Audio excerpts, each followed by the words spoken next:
Baik, jadi kalau berbicara tentang motivasi atau keterpanggilan itu memang yang pertama itu saya punya naluri, saya punya jiwa itu memang orang lebih tertarik untuk bergelut dalam hal-hal yang menantang. Nah, maksud saya menantang itu adalah apa? Karena sepanjang saya terjun dalam dunia politik ini, saya melihat ada begitu banyak hal yang memang perlu diperjuangkan untuk kepentingan banyak orang. Saya contoh kasus dalam desa kita ini awalnya itu begitu seperti itu. Jadi banyak hal yang corat marut, hal yang semestinya tidak didudukan pada tempatnya. Jadi berbagai macam persoalan dalam masyarakat itu yang mestinya ada keterlibatan pihak-pihak pemangku kepentingan yang punya wewenang untuk menentukan itu, kebanyakan, tidak semua ya, tidak semua, tapi lebih banyak duduk diam dan sepertinya menganggap tidak penting hal-hal yang harusnya penting.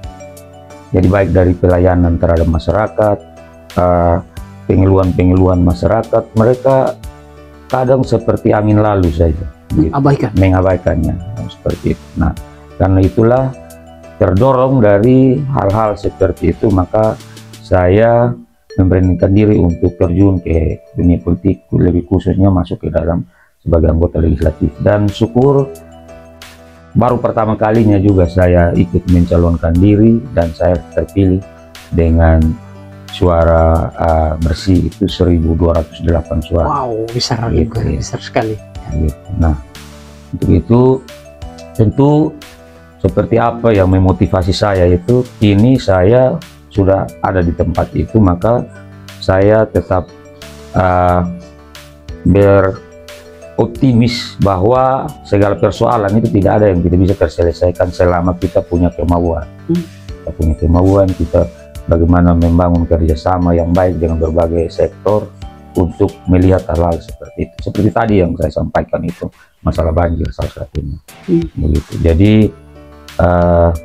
saya tentu sebagai manusia, kalau kita mengandalkan diri kita sendiri pasti ada banyak kekurangan, banyak hal yang tidak dapat kita lakukan. Tapi tentu kita tetap terus berharap dan berdoa agar niat kita yang baik, niat kita yang tulus ini senantiasa dalam tuntunan dan penyertaan Tuhan, agar apa yang kita perjuangkan ini benar-benar dapat membuka satu hal yang baik, mendatangkan kebaikan bagi masyarakat pada umumnya. Gitu. Pak Dewan, sekarang sudah ada di DPRD Kabupaten Kupang sebagai wakil rakyat. Untuk konsep mimpi ke depan, apa yang Pak Dewan mau lebih memperjuangkan lagi? Kira-kira apa yang betul-betul memantik Pak Dewan untuk mau terus? Silakan. Baik, jadi sebagaimana kita ketahui bersama bahwa memang 3 fungsi penting di legislasi itu adalah seperti itu. Di samping membuat peraturan-peraturan, tetapi juga bagaimana memfokuskan berbagai macam program dalam anggaran-anggaran itu. Lalu yang ketiga itu pengawasan. Nah, justru itu mungkin yang lebih nanti saya tetap fokus ke depan itu menyangkut fungsi pengawasan. Kenapa fungsi pengawasan saya lebih titik beratkan? Karena memang dilihat selama ini berbagai macam program anggaran yang dikeluarkan oleh pemerintah, rata-rata, tidak semua lah, tapi sebagian itu dia tidak berhasil itu karena memang dia fungsi pengawasan, fungsi kontrolnya itu kurang, bahkan tidak ada sama sekali. Jadi kadang kegiatan-kegiatan yang bersumber dari anggaran negara, dana negara itu baik dana desa, dana-dana dari kabupaten maupun pusat itu kebanyakan dia dikerjakan, itu dikelola, itu dia seperti dilepas saja begitu. Jadi pengelola bekerja semau mereka, begitu. Jadi makanya kadang dia baik kualitas maupun kuantitasnya itu tidak terlalu menjamin. Contoh ada kegiatan-kegiatan jalan, irigasi dan lain sebagainya, ketika dibangun itu tidak bertahan cukup lama. Ada yang belum cukup 1 tahun sudah mulai rusak. Ini kan memang benar bahwa ada orang bilang itu yang apa, pemeliharaan, masa-masa pemeliharaan, tapi itu juga karena tidak terkontrol itu, maka kadang diabaikan saja begitu saja. Nah, karena itu memang salah satu fokus saya ke depan itu adalah menyangkut bagaimana agar keuangan negara yang sudah digelontorkan beratus-ratus juta ini tidak ada dampaknya kepada masyarakat. Bagaimana ada asas manfaatnya diterima oleh masyarakat, bisa berkelanjutan. Seperti halnya juga contoh ada program-program pemberdayaan. Kan begitu banyak yang saya lihat itu sebelum saya masuk ke dalam sana, Dewan sana itu yang diberikan kepada masyarakat itu, Tidak tetapi maksimal. ya tidak maksimal. Baik dari, nah karena kita masyarakat ini sudah terbiasa, jadi memang mesti ada motivasi, ada pengawasan dari kita untuk bagaimana membangun pemahaman-pemahaman itu kepada masyarakat agar tidak selalu tergantung dan berharap penuh kepada bantuan-bantuan pemerintah. Itu dengan salah satu caranya seperti itu, ketika bantuan datang itu bagaimana fungsi pengawasan. Contoh ada PPL dan lain sebagainya. Kadang juga tidak terlalu melaksanakan fungsi mereka. Jadi masyarakat dibiarkan lepas saja melakukan apa yang mereka terima itu dengan sesuka mereka. Nah di situ maka tidak sesuai dengan apa yang diharapkan. Gitu. Pak Dewan, pesan dari Pak Dewan untuk masyarakat yang ada di Kabupaten Kupang, lebih spesifiknya yang telah menghantar Pak Dewan untuk duduk, mungkin bisa mendoakan Pak Dewan atau seperti apa? Silahkan. Baik, mungkin kita minum dulu. Oh iya, Santai. sambil ngopi ya pemirsa. Oke, thank you Pak Dewan. Oke, kopinya enak sekali Pak Dewan. Asik. Baik, jadi terima kasih Kakak. Jadi untuk masyarakat khususnya pemilih Dapil 2 lebih khusus di seputaran Kecamatan Sulamu, saya berharap bahwa yang pertama itu tentu kita saling mengingatkan. Jadi karena sebagai anggota DPRD itu saya bukan tuan daripada masyarakat, tapi justru saya sebagai pelayan mereka. Hamba Iya, hamba. wakilnya ya. Karena itu apa yang dibutuhkan, apa yang menjadi keluhan itu perlu kita saling sharing. Tidak perlu sungkan, tidak perlu malu, apalagi takut. Karena tentu saya sampai ke posisi itu, sampai ke gedung DPRD sana itu karena mereka, karena masyarakat khususnya yang mendukung memilih saya. Karena itu saya tetap optimis dan percaya bahwa walaupun tidak semua, tetapi keluhan-keluhan mereka itu pasti akan saya perjuangkan.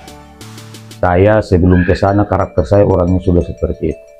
Nah, saya tentu sebelum masuk ke sana ada tahapan-tahapan dari kampanye itu. Saya tidak pernah menjanjikan satupun poin atau item kepada masyarakat tentang apa, hanya yang sering saya sampaikan itu adalah bahwa kalaupun terpilih saya adalah wakil daripada Bapak Mama. Apapun resiko, apapun caranya, keluhan kebutuhan masyarakat akan saya perjuangkan. Tetapi yang perlu diingat bahwa kadang masyarakat juga terlalu berharapan yang terlalu tinggi luas, jadi segala macam bentuk itu jatuh ke kita, itu ya risiko. Tetapi perlu kita saling mengingatkan dan masyarakat juga perlu tahu bahwa Dewan itu dia punya porsinya, ya batasan-batasan. Nah karena itu apalagi menyangkut berbagai macam program ini, kita Kabupaten Kupang ini ada 4 dapil. Tiap dapil itu membawahi kurang lebih 6-7 kecamatan, yang tentunya di tiap kecamatan itu ada berbagai macam, ada kurang lebih bahkan ada sampai belasan desa. Masyarakatnya pasti semua butuh. Nah untuk itu kita tidak bisa terlalu berharap dan terlalu menuntut bahwa semua yang kita butuhkan itu harus terjawab. Harus terselesaikan. Saya sering memberikan pemahaman kepada masyarakat, minimal ada sebagian, bahkan 1-2 pun kita mesti bersyukur Ya. bahwa, karena apalagi kalau kita lihat dari kondisi keuangan APBD Kabupaten Kupang ini kan cukup terbatas. Nah itu ada kegiatan-kegiatan yang butuh didanai lewat APBD, tapi ada juga yang harus lewat pusat, itu harus lebih ke pusat. Nah karena itu kita tidak juga pesimis, tapi kita optimis saja bahwa berbagai macam keluhan kebutuhan Kalau yang tanpa butuh biaya, saya jamin pasti, saya pasti akan perjuangkan. Gitu. Tapi kalau hak-hak masyarakat itu. Tapi kalau yang harus butuh uang, butuh apalagi dana dari negara, maka kita tentu pasti butuh waktu. Itu proses sesuai dengan di prosedur. Regulasi yang berlaku. Ya, mungkin begitu. Oke, pemirsa, kita telah mendengar keterpanggilan dan tentunya konsep-konsep yang akan diperjuangkan oleh Bapak anggota DPRD, dan Pak Dewan juga sudah mengucapkan limpah terima kasih kepada Bapak Mama, Bapak Saudara semua yang telah mempercayakan untuk ada bersama-sama di DPR. Karena itu diminta dukungan dari Bapak Mama, Bapak Saudara mendoakan para wakil rakyat, kurang lebih ada 35. Salah satunya Pak Dewan yang saat ini ada bersama-sama, untuk mereka diberi kesehatan, kekuatan dalam menjalankan tugas tupoksi mereka masing-masing.